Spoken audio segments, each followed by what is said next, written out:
This video is presented by VoiceOver Article. When I first began trading back in the 90s, I was very fortunate. I had begun trading at a time when the market was headed almost straight up. My first strategy was writing covered calls which blended with a rising market in such a way that I almost never lost. Think about it.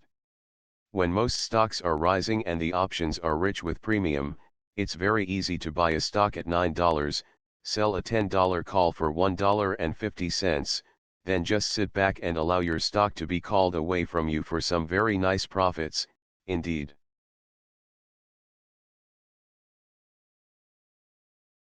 Now, that was a good thing, because I had burned my bridges. I had to make a go of it. As I reflect on those times, I'm really thankful for my very good run of luck. This could have turned out disastrously. The perspective of time, not to mention some unforgettable experiences, has allowed me to learn that no market, good or bad, lasts forever and the only constant is change.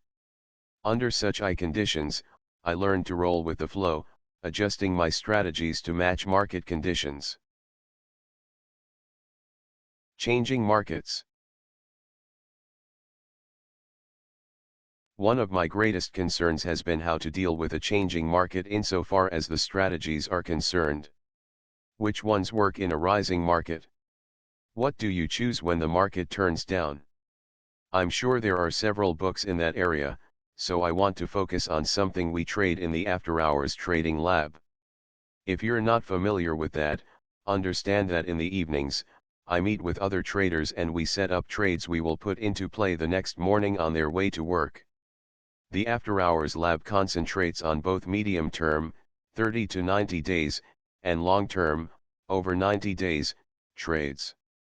These trades provide stability for our daily cash flow, from the trades done in the morning short-term trading lab, and net worth growth, our getting rich account, respectively. I want to look for a moment at the medium-term trades.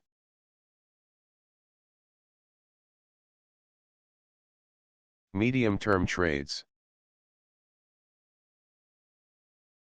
As I explained earlier, my favorite medium-term strategy has long been the covered call. This strategy enabled me to manage my fiscal affairs by setting up trades designed specifically to mature at a predetermined date 30, 60 or 90 days out into the future, giving me cash I could count on to help overcome any slow periods of daily cash flow. As the premium began to dry up, I found writing covered calls more and more difficult.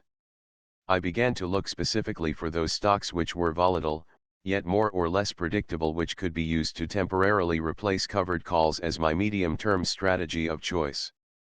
Let me share with you what I've started to do. Stock movement.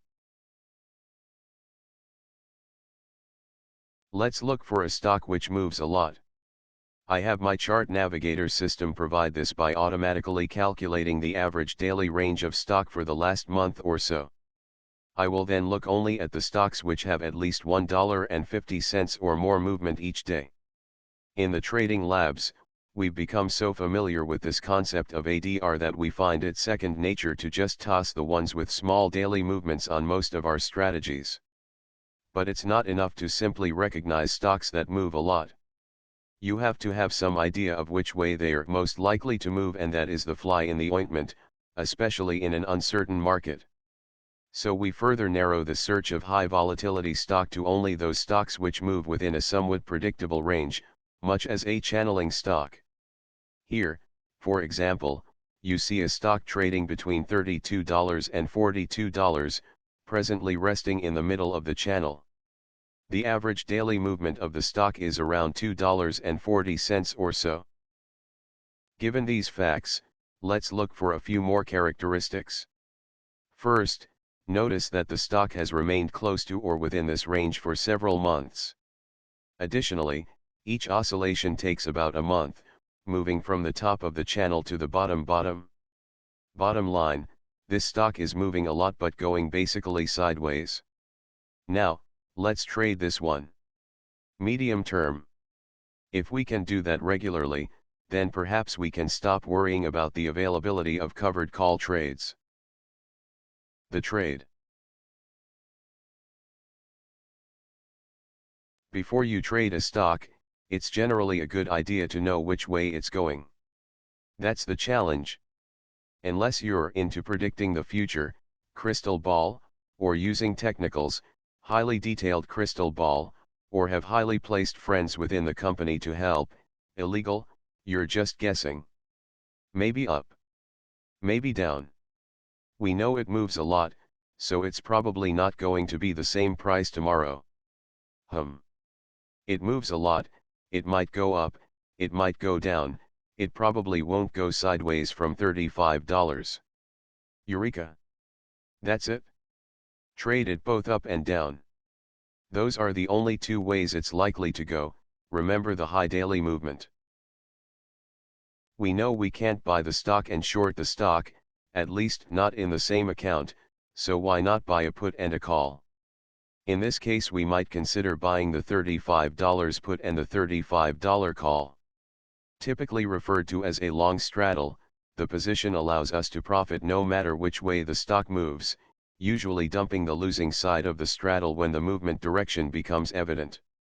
Not a new idea by any means, the straddle can provide an opportunity to remove the crystal ball requirement from your trading. If it's so great.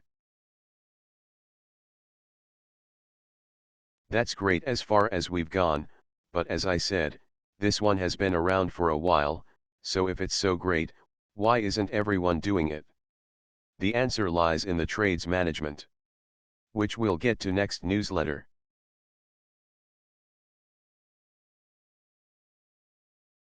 If you think that my daily trading labs might be of help to you in sharpening up your trading skills, please give us a call at my support line, toll-free 1-800-743-0360. Make it a great day. Bob with Better Trades. This video is presented by VoiceOver Article.